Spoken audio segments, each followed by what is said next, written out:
All right, good morning. So we're jumping back on this F100 today. It's been a crazy week, so I haven't had a whole lot of time to film and get in here and get some stuff done like I'd like to. But you know, I'm gonna have weeks like that, and it just is what it is. So what we're gonna do today is I am going to crop out most of the metal in preparation to obviously make repairs. So today, let's walk through it. I'm gonna go ahead and finally cut my patch out of here so I can repair the hole in the cowling, or the hole that's underneath the top section of the cowling. I'm going to, here, I'll flip the camera around. All right, so inside the cab, floors are coming out. It's looking like I'm gonna have to come up fairly high. You can see there's a hole there. And the rust is, you know, it's not super bad, but obviously the further you come down on the floor, the worse it gets. So I'm gonna try to bring it up fairly high. The replacement floor pan would actually go all the way up to this top seam, but I'm not looking to go that high. I wanna probably retain probably half of that that hole there. That's where your clutch cable runs through. And so I'm probably gonna just retain half of that. So once I weld it in or whatever, I'll just notch out the other half of the hole on the floor pan. But yeah, I mean, this is gonna take some time. I'm gonna make the initial cut, and then I'll have to come back in, right? Obviously on both sides, and fit the fit the floor pan in, and get it right so that, you know, everything looks good. Same thing with the other side. Not as bad, but still, I'm probably gonna come up, I don't know, halfway there, cut all that out. The most time-consuming part is probably gonna be just separating the existing or the pre-existing floor pan, whatever's left of it, with the seams along here, along the door jamb, and up the side there. Obviously, I've got some things I need to remove, get them out of the way, but yeah, it's gonna probably take most of the day, and this is probably most of the video. I am also gonna cut out my section here. I've showed you in previous videos. You can see it in there. There's that little section, that red little piece there. That's the section that's gonna go in here. So crop this out and come back in with a newer piece. I don't know if I'm gonna get to the bottom of the doors today. That might be a later weld project later on down the road, but I'm mainly focused on, so I'm mainly focused on the cowling section, the two floorboards, and this door piece. That's what's gonna allow water and debris and stuff like that inside the cab, inside the engine bay, inside the door panel. And so those are the things that I'm most concerned with getting repaired first. I'm not gonna sink a whole lot more time in the body of this thing. I think it's gonna be more of like a ongoing process as I get this truck up and running and driving and figuring out all the quirks or whatever, you know, then we'll start hammering in on some of the more finer details. But I can't just spend too much time on all this body work. It's just gonna consume me if I allow it to do so. So I talked to my my machinist this morning, and he's about to crack into my engine, so we'll figure out what's going on with that. Little backstory on that is a spare engine that I got when I purchased this truck. It's an exact 240, but so anyways, that's the engine I sent off to get to have gone through, right? It's gonna bounce the crank, go through the head. We're gonna try to put new bigger valves in the head. You know, we're gonna do what we got to do. New pistons. We're gonna keep, if we can, we're gonna keep stock is gonna be the crank and the con rods. But we're gonna have to, because I'm turbocharging this truck, I'm gonna have to get forged pistons, and it's gonna have to be ring and gapped properly to, you know, for a boosted application. So that's kind of what's going on there. I don't really have any real updates on the motor, just that he's about to start breaking into it. And so fingers crossed, everything looks halfway decent. He's able to work with what we've got. If not, pull the engine out of this truck, take this engine up to him, cross your fingers, hope and pray, the whole same, the whole deal. So I'm a video time lapse, do all the things with me taking care of this truck or cropping out the bad sections. And after I do that, I'll pick back up and we'll kind of go over what I got going on. If I run into or find anything interesting, or, a brain scratcher, head scratcher type deal, we'll go over it. But anyways, let's get to work. Bye.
All right, here we are. What are we dealing with? Aha!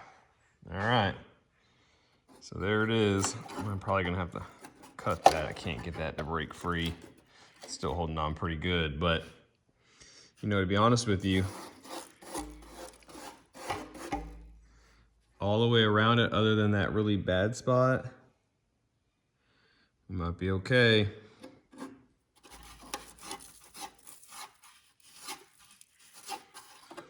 Probably gonna have to cut pretty far back here, come up, cut above it,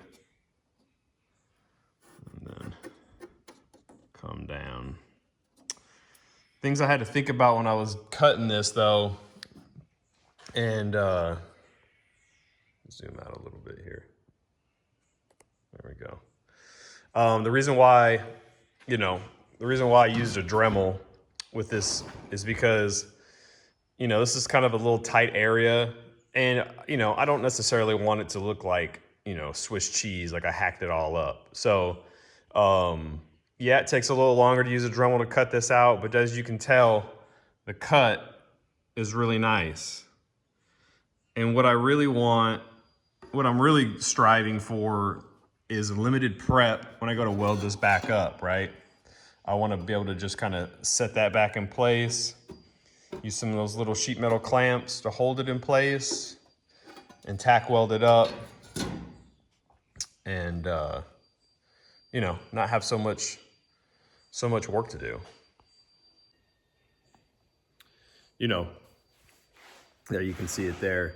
I was real concerned with, well, the things I was thinking about when I was doing this was, you got to open it up enough to get to the problem, right? Because you're going to have to get tools and all sorts of stuff in there and around it. And it's a very awkward spot to make a repair.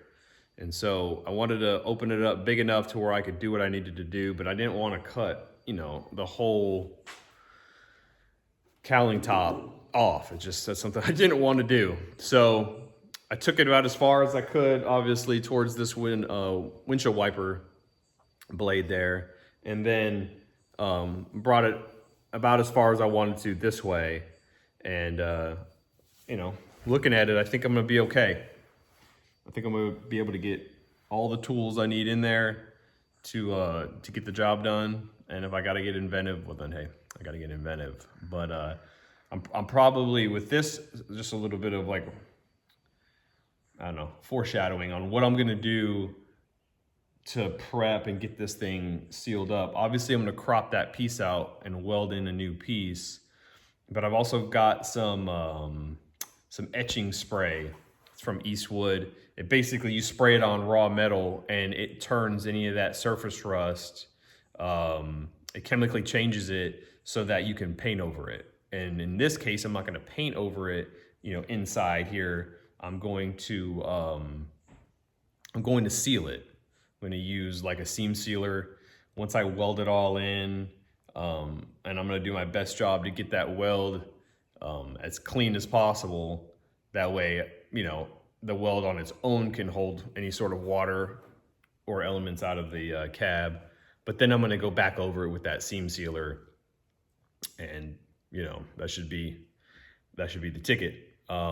And I'm gonna lather it up in here. I can already see in here what my problem is. This thing is like this side piece all the way down, that runs down, that drains out. I mean, it is packed with leaves, debris, dirt, crap. And so, I mean, I know exactly why, you know, it did what it did, but I think this prep that I'm gonna do in this area, you know, it's gonna hold up pretty good. Now, you know, the only way to really know if there's any other smaller holes in there would be to completely cut all of that out and go through it. And, you know, but that's not something I'm willing to take on right now.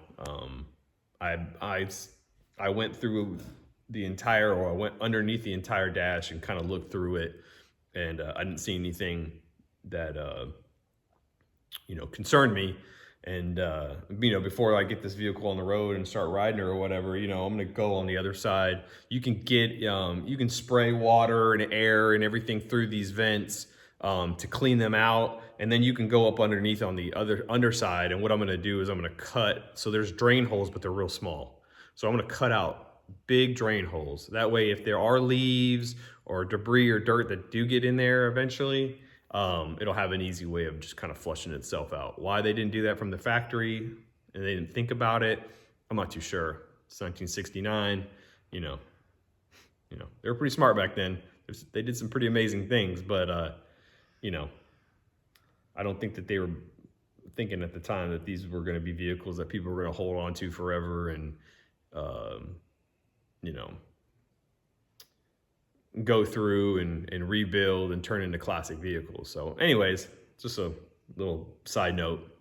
But all right, let me get to cutting out the rest of this, cleaning everything up, and yeah, get some work done.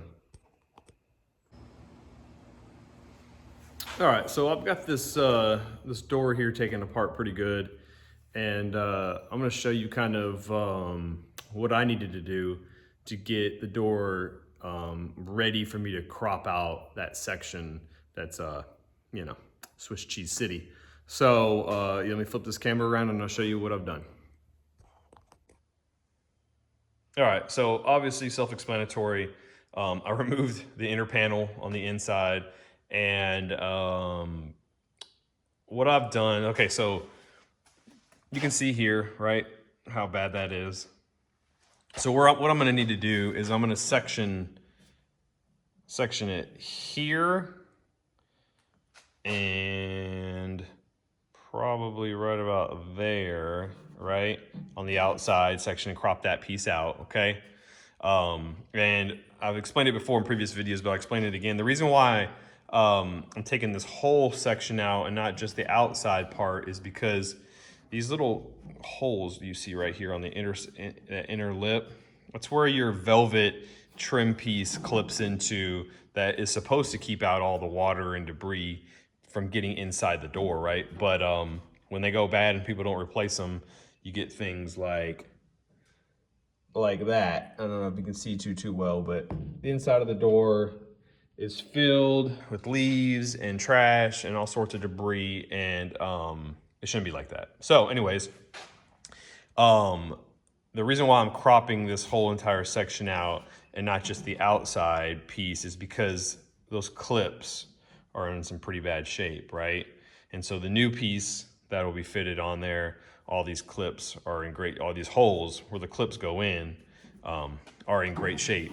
And so what I needed to do, because that window sits just flush with the top or the edge of this lip here, I needed to get the window out of the way. So I just removed the 4 bolts here that hold the whole window mechanism in place, and it drops down far enough.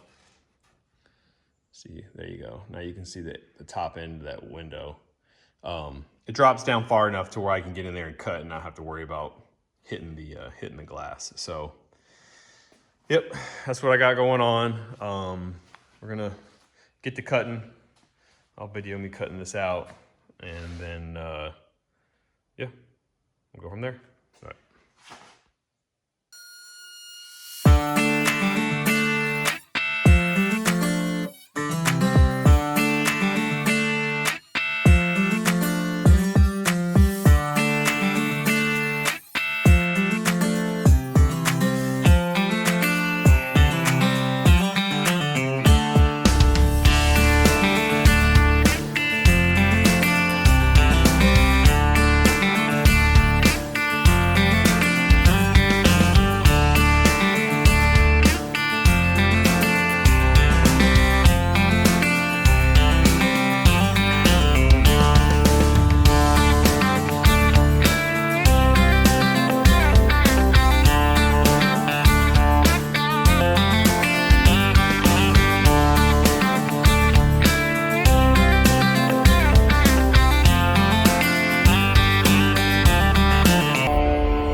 All right, so we're getting to a stopping point today, so I'm gonna go ahead and wrap this video up for the week. I was only really able to get in here this one day this week to do some filming on some work that I was doing, and so as you can see, I got a mess underneath that truck. Just doing a little recap, right? We went ahead and knocked out the valence. I keep calling it the valence. The cowling, knocked out that hole, exposed our other hull, Swiss Cheese City. I'm waiting on some chemicals to come in the mail so I can start neutralizing this rust and getting it all prepped up to be ready to be patched and then possibly painted, not painted, but I'm gonna put some joint sealer in there over the weld. Once I make the patch or whatever. It's been a long day. I'm probably all over the place right now, but anyways, okay. So got access there, right? Access on the door. That's gonna come out good. And then let me flip it around so you can see inside. All right, yep, so here's the inside. It's not completely all cropped out. You got these body mounts here that I still gotta clean up where the floorboards, are still attached to it, tack welded on there. So I gotta get the air chisel out, get all that up, and clean my line up there at the top. Gotta take out the gas pedal. It was just in the way. You get some access. But I think the key point of this part is to make these cuts, these initial cuts, nice and clean.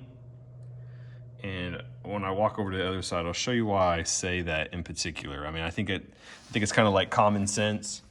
You don't to not have jagged lines when it comes to, prepping a floor to be re-welded in or whatever. I still got to come through here and get rid of all this and clean all this up. Surprisingly, the actual kick plate or whatever we're calling this, where the floor actually tack welded to it, underneath it, is actually in pretty good shape.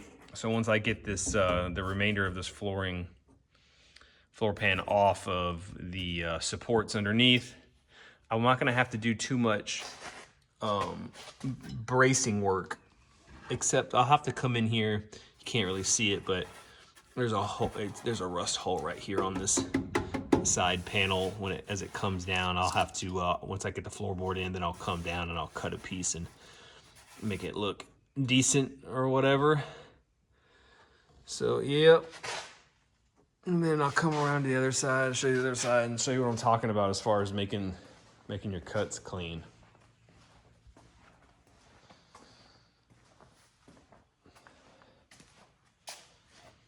So there it is. Gonna have to kind of do some work on this back half. Luckily, I don't have this problem on the driver's side.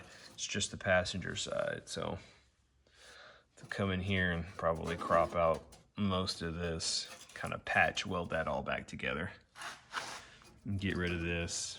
And like I said, these supports are pretty good. That tab's a little suspect. And then as it goes down, or it runs along the bulkhead here, you can see it's pretty ate up, so I might have to come back and kind of fabricate a couple little tabs there or whatever.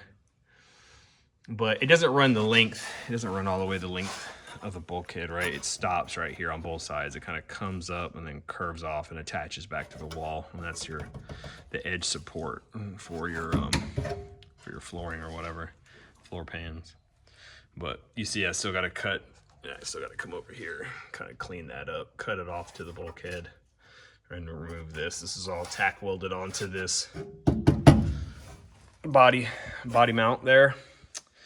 And obviously I got to clean all that out.